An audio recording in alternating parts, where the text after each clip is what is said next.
Sales tax bar association के साधारण सभा के निर्देशानुसार आगामी 1 मार्च को एक दिवसीय सेमिनार का आयोजन सेल्स टैक्स बार एसोसिएशन के द्वारा किया जा रहा है, जिसमें पूर्वांचल के विभिन्न शहरों से टैक्स की वकालत करने वाले अधिवक्ताओं की उपस्थिति रहेगी।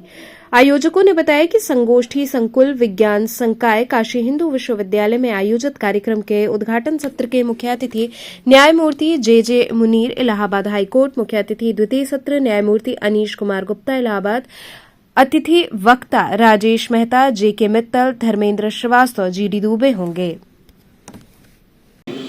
और जैसा कि ज़्यादातर बातें हमारे अध्यक्ष जी ने, स्वागत अध्यक्ष जी ने बता दी है, एक दो चीज़ें जो छूटी है जो बहुत इम्पोर्टेंट की है कि जीएसटी एक्ट और इनकम टैक्स एक्ट ऐसा है इससे सभी प्रत्यक्ष या अप्रत्यक्ष रूप से प्रभावित होते हैं।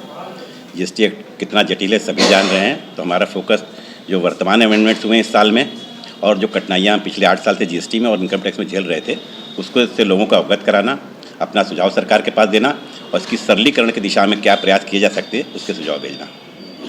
जीएसटी में क्या मूल बिंदु रहेंगे? जीएसटी में जो अमेंडमेंट्स हुए हैं अभी रिसेंट, उसके बाद 3-4 टॉपिक्स जिस पे हर समय थोड़ा लोग कंफ्यूज होते हैं। बाहर से अधिवक्ता जो आ रहे हैं अपने विषय में विद्वान हैं, इंदौर से, कानपुर से, दिल्ली से आ रहे हैं, तो उन समस्याओं का निराकरण करेंगे। जैसे आरसीएम है, प्लेस ऑफ सप्लाई, इस तरह का अनेक विषय है जो सामान्य जन को नहीं लेकिन हम अधिवक्ताओं को बड़ी मार्गदर्शन की आवश्यकता पड़ती है, तो वो सब बोलेंगे। और समस्याओं के निराकरण हम लोग का मुख्य है कि जो सरकार बहुत प्रयास कर रही है, निश्चित रूप से प्रयास कर रही है, लेकिन अभी भी बहुत कुछ करना बाकी है। तो हमारा पूरा उद्देश्य है कि हम सरल भाषा में जीएसटी से सरकार को या आने वाले जनता में क्या है, अधिवक्ता तो हैं ही, साथ साथ व्यापारी वर्ग भी पूरा सहयोग दे रहा है हमको एक सरल भाषा में। और आप पत्रकार बंधु करेंगे, सबसे बड़ा सहयोग आप दे सकते हैं कि हमारी बात को जनता तक पहुँचाना। वहाँ संभव नहीं है कि सब लोग को हम बुला सकें, लेकिन फिर भी हम लोग का प्रयास है कि आप इसमें हमारा सहयोग दे भी रहें और आगे भी दें, जिससे कि हम अपनी बातों को जनता को सरल भाषा में बता सकें। आज प्रेस वार्ता रहेगी क्या? हाँ, आज प्रेस वार्ता इसलिए बुलाई गई थी कि वाराणसी में 1 मार्च को हम लोग काशी हिंदू विश्वविद्यालय के विज्ञान संकाय के संगोष्ठी संकुल में एक सेमिनार का आयोजन कर रहा है। उस सेमिनार के बारे में वाराणसी की जनता को भली बात अवगत हो और अधिक से अधिक लोग उसमें सहभागिता करें, इस उद्देश्य से आप पत्रकार लोगों को बुलाया गया था। इस कार्यक्रम के माध्यम से हम लोग अपने वाराणसी के तथा पूर्वांचल के अधिवक्ताओं को के ज्ञानार्जन के लिए ये बुलाई गई है सेमिनार। इसमें हमारे मुख्य अतिथि हाईकोर्ट के माननीय जज श्रीमान जे मुनीर जी तथा हाईकोर्ट के न्यायमूर्ति श्री अनीश कुमार गुप्ता जी आ रहे हैं तथा 4 वक्ता हम लोग बाहर से आ रहे हैं। उसमें कहिए तो वक्ताओं का नाम भी बता दें आपको।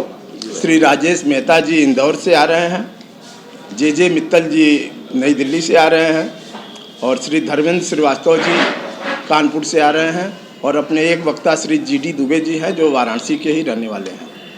ये लोग आकर के टैक्स के विषयों में हम लोगों का ज्ञानार्जन करेंगे और जो विभिन्न जटिलताएँ चल रही हैं उस पर अपना विचार व्यक्त करेंगे। कुछ मांग भी रखेंगे आप लोग अधिवक्ताओं को लेकर? नहीं, सेमिनार में मांग नहीं रखी जाती है। सेमिनार एक अध्ययन वृत्त होता है, इसमें हम लोग अध्ययन करते हैं और जो समस्याएं रहती हैं उस पर अपने जो वक्ता लोग आएंगे उनसे विचार विमर्श करेंगे उसके समाधान के विषय में। कितने पारियों में होगा? ये कुल 3 पारियों में होगा। प्रथम उद्घाटन सत्र होगा और 2 सत्र जो होगा वो अध्ययन का सत्र होगा। मुख्य उद्देश्य ये है कि जो भी इनकम टैक्स में अभी प्रपोजल्स आए, नए आए हैं या नया इनकम टैक्स बिल प्रस्तुत किया गया है उसके संबंध में लोग अवगत हो सकें और शासन को अपने सुझाव आवश्यकता अनुसार भेज सकें। जीएसटी में भी बहुत सी ऐसी जटिलताएं हैं जिनके बारे में लोग आपस में डिस्कस करके उसके समाधान के लिए समाधान का कोई रास्ता निकाला जाए और उसके हिसाब से जो भी आउटकम्स होंगे उनको हम लोग शासन को भेजेंगे कि इसके अनुरूप यदि इसमें परिवर्तन किया जाए तो सरकार का भी लाभ होगा और जनता का भी हित होगा और प्रोफेशनल्स को आ रही कठिनाइयों में सहूलियत मिलेगी। मुख्य उद्देश्य उसका यही है।